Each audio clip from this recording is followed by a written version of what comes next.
Laudetur Jesus Christus in aeternum.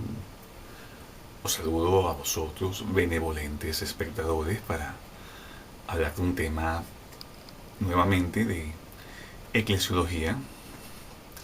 Si bien desde que fundé este canal, no lo hice con la intención premeditada de que siempre fuese de temas del corte de que vamos a hablar hoy.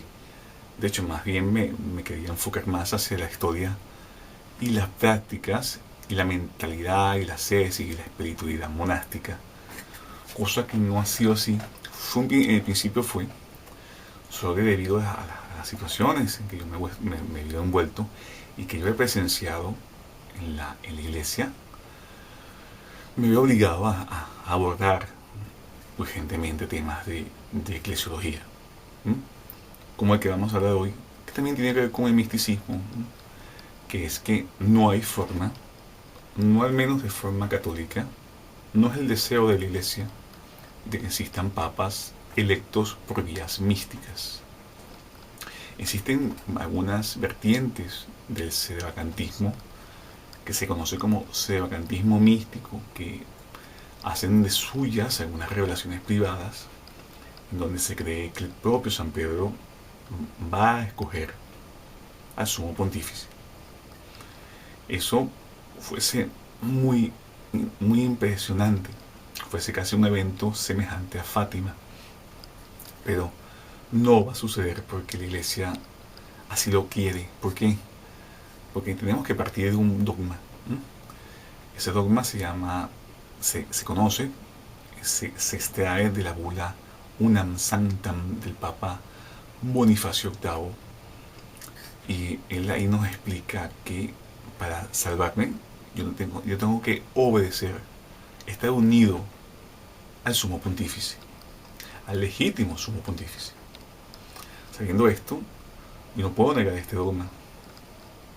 Negar un dogma de forma consciente me haría hereje, y me haría también hereje y cismático.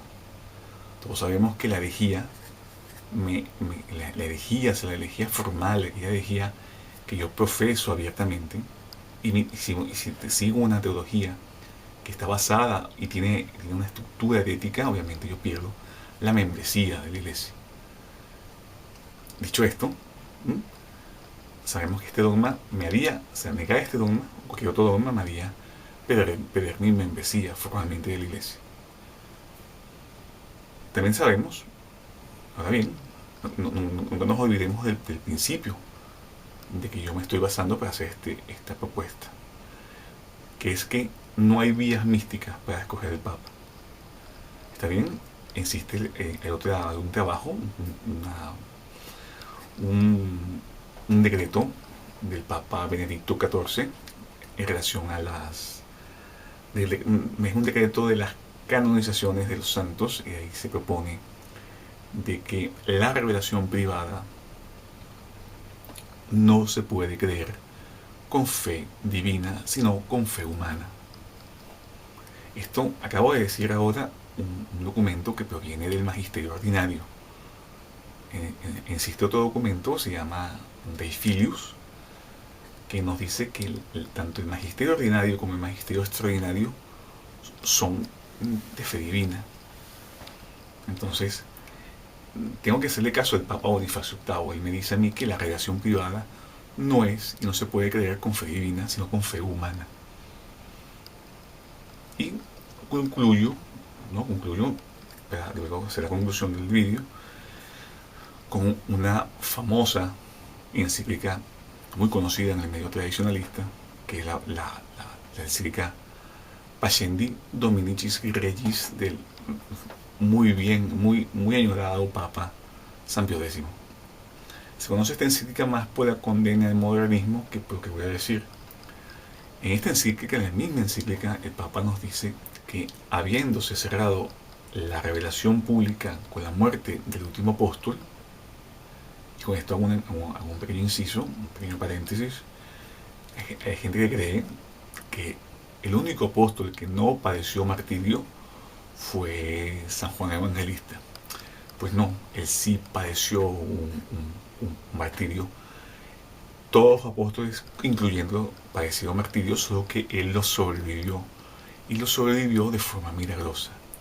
Existe una fiesta en la liturgia que se llama la San Juan en la Puerta Latina, o el martirio de San Juan en la Puerta Latina, en el cual se nos comenta, se nos narra de que fue sumergido en una olla de aceite hirviendo, y para asombro de sus verdugos, él sobrevive, y no solamente eso, sino que sale de esta tortura con una piel totalmente lozana, parecida a un niño. Entonces, él después es desterrado y fallece y termina por morir años después en la isla de Patmos, donde previamente había escrito también el conocido libro del Apocalipsis. Entonces, sabiendo esto, sabiendo que con la muerte de San Juan Evangelista se cierra la revelación pública.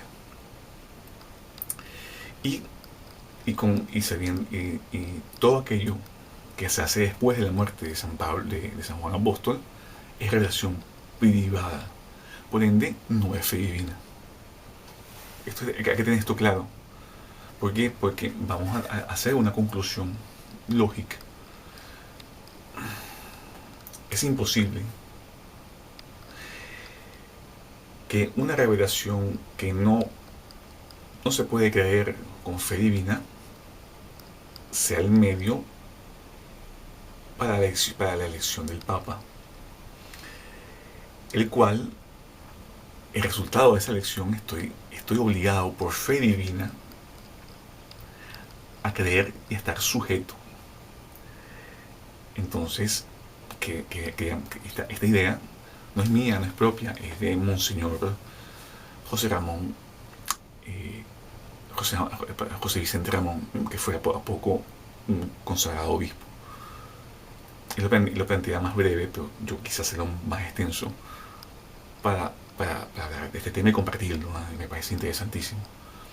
Entonces, voy a concluir sabiendo de que el magisterio, que es una fuente de revelación, al igual que la escritura, al igual que la tradición, nos comenta de que la revelación privada, como las apariciones, las visiones, sean incluso aprobadas por la Iglesia, no son de fe divina, son consideradas de fe humana.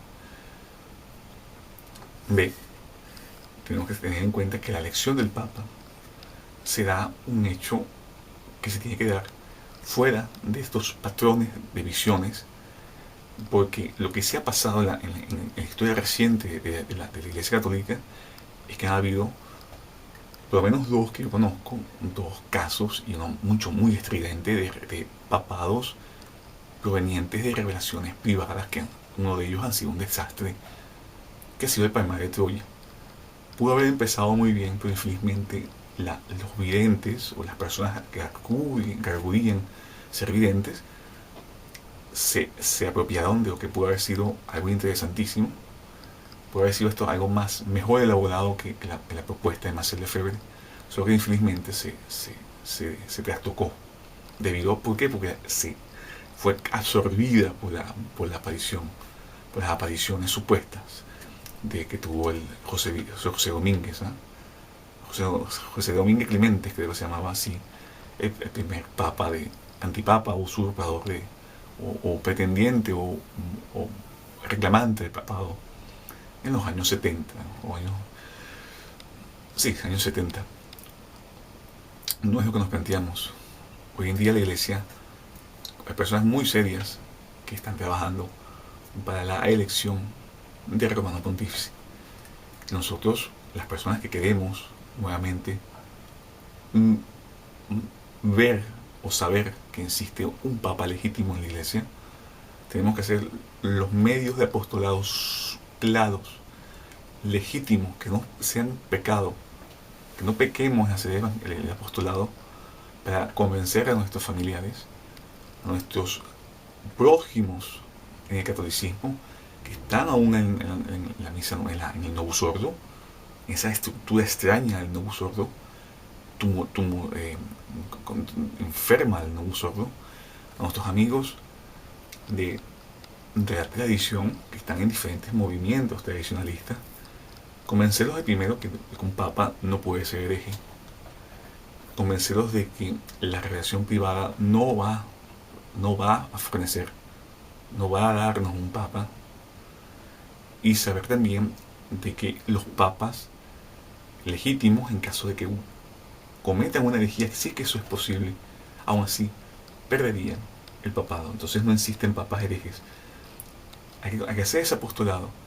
¿Para qué? Para unirnos en la futura elección del papa. Eso se ha hecho por obispos, muy probablemente.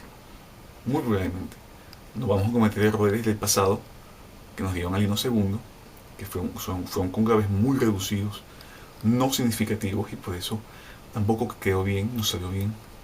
Y por eso también la gente tiene cierto tipo de resistencia al conclavismo, porque creen que el conclavismo va a dar siempre lo que se conoce como conclavismo, con los errores y pecados del conclavismo, que no es conclavismo, fue aparicionismo, y lo más serio que se hizo en el conclavismo fue muy precipitado, y incluso hasta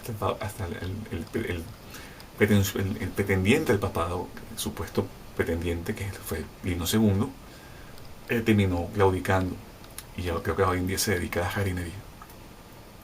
Entonces, culmino para que oremos a Dios que nos conceda nuevamente que suscite en la iglesia el sumo pontífice, y roguemos a la Virgen María que una de sus advocaciones es papisa espiritual, de que interceda por la iglesia militante, que estamos trabajando en la elección del vicario de Cristo en la tierra. Juve Domine benedicere, ad societate in civil super novum perducanos rex angelorum. Amén.